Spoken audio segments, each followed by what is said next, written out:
Hello everyone, and welcome to this discussion forum focusing on your assignment preparation for the course that you're currently undertaking on promoting sexual health. The whole emphasis with this forum is that you've got as many opportunities as you want to discuss with myself and the rest of your colleagues on the course aspects that you're considering of putting forward towards your final assignment for the course. It's really important that you discuss your ideas with us. It would be such a shame if you just went off and wrote an essay and maybe didn't do it quite in the way expected, and therefore you didn't make the most of it and certainly feel rather disappointed by the outcome. So you've got so many opportunities throughout this course to discuss your ideas with the rest of us. And in sharing those ideas with us, certainly I'll be able to help you focus down to make sure that you're taking the course and the assignment in exactly the way you're meant to do. The whole emphasis of the course is on promoting sexual health. So this isn't a course on sexual health of itself. It's actually looking at strategies and theories around health promotion applied to sexual health. And what some of you have already started to notice is that in many ways people find barriers to sexual health and well-being, and that's why we have the indices of sexual ill health. So what you're going to be exploring are ways to promote sexual health and well-being, and also to minimize some of the barriers that your various clients from the fields of professional practice you work in are actually experiencing. Many of the students on my e-learning courses say that because they can choose their own particular topic to study, how they find it really helps them to expand the grey matter. It makes them think about things in different ways, maybe concepts or aspects of sexual health that they've never thought of before.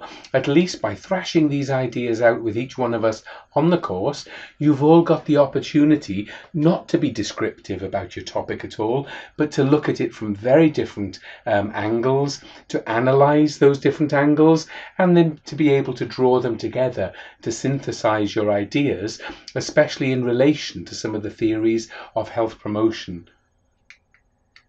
So before you actually start writing your assignment, there are certain key areas that you need to focus on. The first one, of course, is to make sure that you do everything that's expected of you.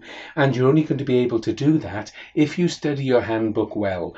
Look at each and every word that's actually written in the handbook in relation to producing successful assignments.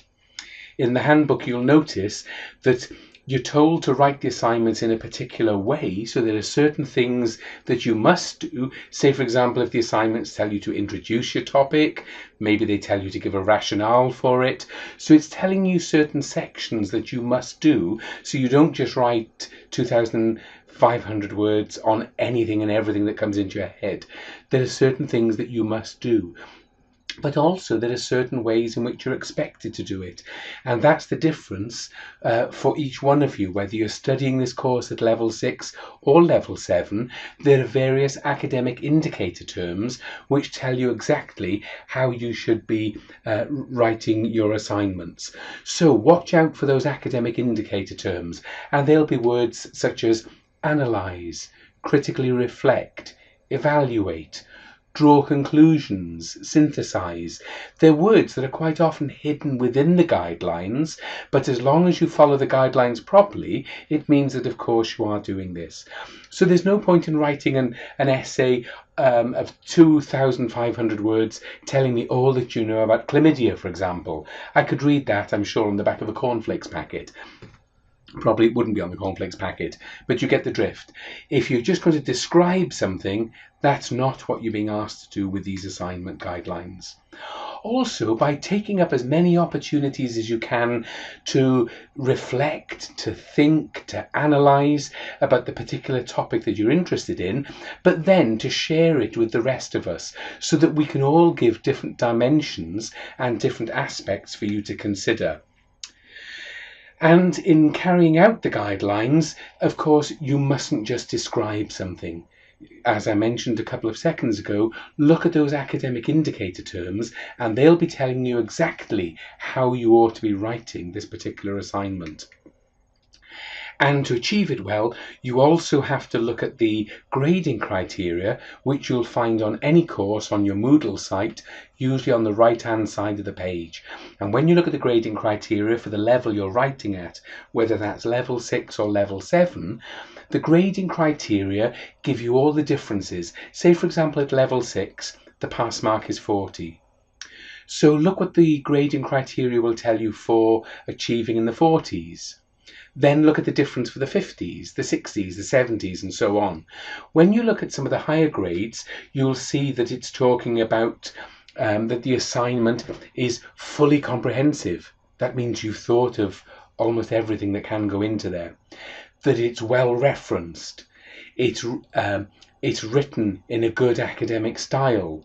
You followed all the guidelines. That's some of the things for the higher marks.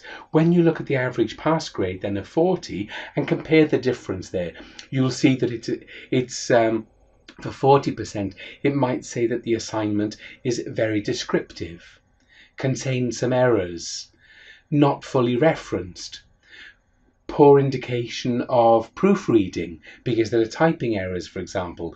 These are all the types of things you can avoid when you're going for the higher grades. And I've just mentioned about referencing. Of course, you should all be familiar with the Harvard referencing system, which is compulsory for you to use. And especially now as you're studying at level 6 and those of you at level 7, there shouldn't be any excuse for you to be making errors there. You've had enough practice in using the Harvard referencing system.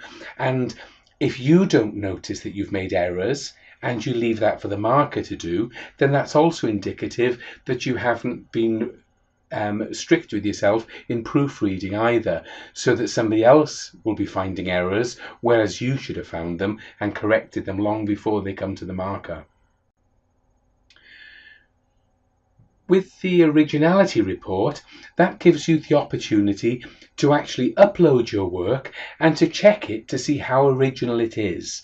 So you can see I've put the words originality report in inverted commas. If you use any direct quotes from another source, no matter how small, always put them in double inverted commas and put the page number in if you're using direct quotes. But even when you paraphrase somebody else's work in your own words. So say, for example, if you read a chapter out of a book or a particular article and then you retell the story using your own words, you've still got those ideas from somebody else. So you need to cite the source where you've got them from, because plagiarism just means academic theft. And that comes about either by using the words of other people or even too many words from other people, and therefore the work isn't your own. Or it means presenting other people's ideas as though they were your own. So if you read an article, say for example by Hadley, then make sure you say that Hadley talks about, and then whatever it is that you want to say that Alison Hadley is talking about. So at least you're citing the source where it comes from. And whenever you do use direct quotes, make sure you put them in inverted commas. And finally, you'll need to submit your work via Turnitin, and that's exactly the same tool as the originality report. So I encourage you all to try the originality report, because then you'll see the number of words that are highlighted from other sources, just as the marker will see those. So there are no hidden ways in which we're trying to catch you out at all. You see everything that we see. But if you find that you've written too many words from other people's sources, and I often say to people, try to go as low below 20% as possible for your similarity report. But if it's higher than that, then really that isn't your work at all. All you've done is sewn together quotes and ideas from other people. So make sure you follow the Harvard referencing guideline as perfectly as you can, and that includes checking yourself to make sure that you're not plagiarizing from others.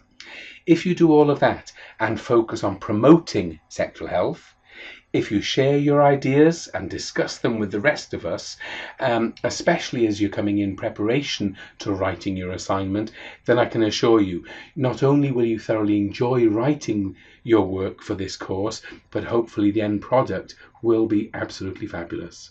Thanks and good luck to you all.